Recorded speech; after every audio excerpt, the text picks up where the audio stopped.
Hello friends. Today we are going to study a poem, Punishment, written by Seamus Heaney. Seamus Heaney has written down poignantly about a trend in society, in any civilized society, to assume the task of punishing someone for what they believe is wrong. And generally, in this world, we see the ones who make very petty mistakes or whose works are not as per the dictates of the society are given punishments.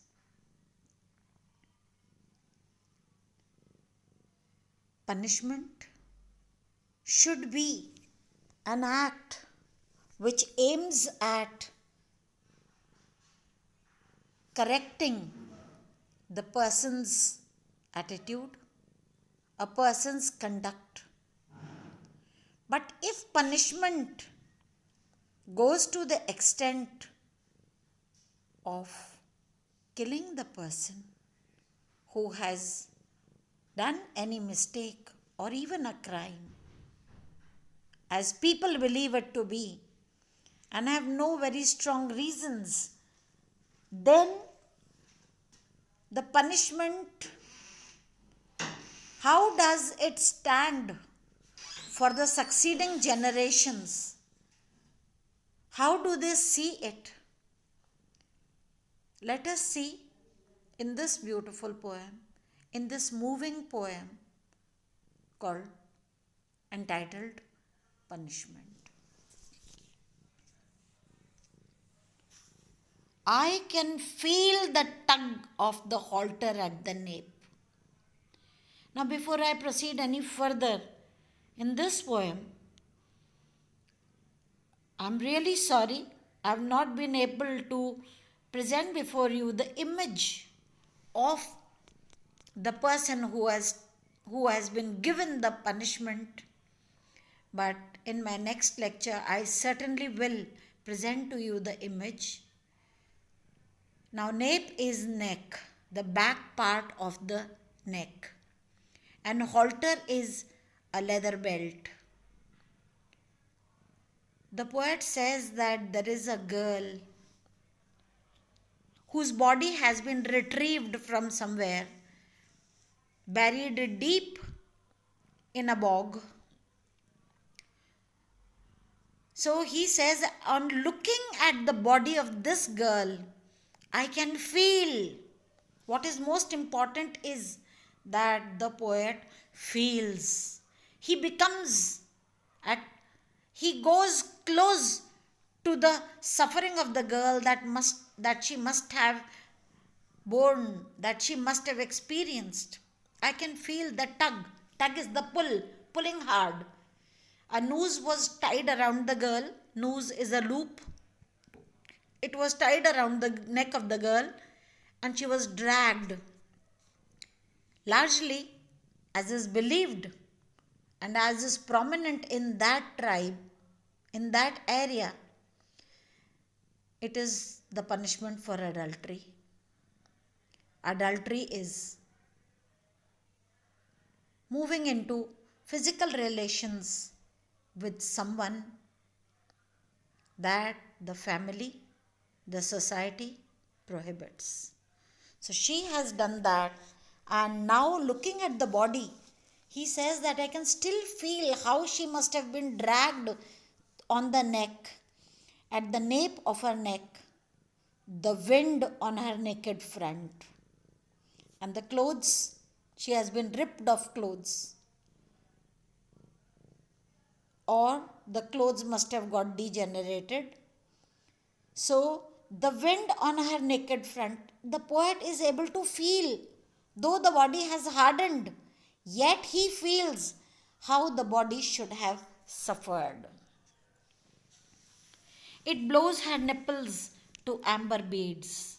So he can plainly see the body part which is amber, red in color. So, with the pressure of the earth on her body, the body parts appear to have suffered and to have burnt. So they are amber in color. They must have burnt with the feeling of shame or feeling of guilt. It shakes the frail rigging of her ribs. And the wind that is blowing, it is shaking the frail is tender, rigging of her ribs. Still he can feel the pain, the tremors moving on her ribs. I can see her drowned body in the bog. The poem begins with the poet saying that he can feel. Now he moves on to say, I can see her drowned. She must have been drowned in the bog. Bog is the loose sand, loose mud, slippery mud, in which when one falls, he just is trapped and trapped inside.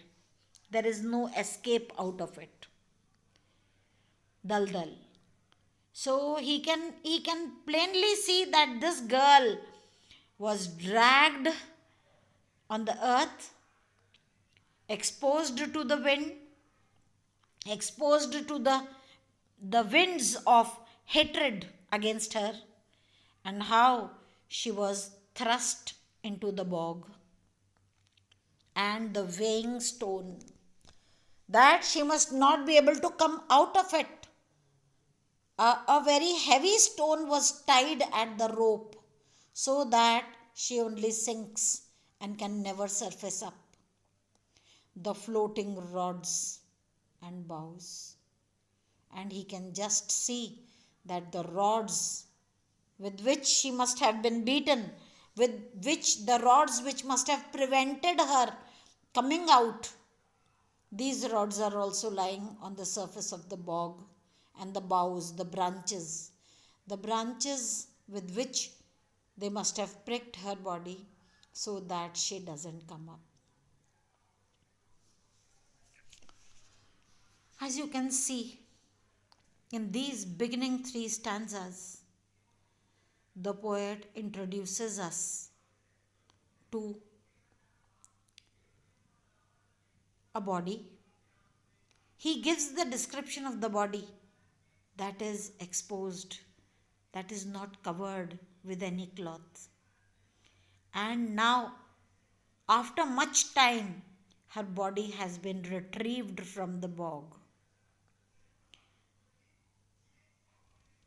When we look at the lines in the poems, we can plainly see Seamus Heaney first speaking about the feeling that he has about this body, and then about the seeing.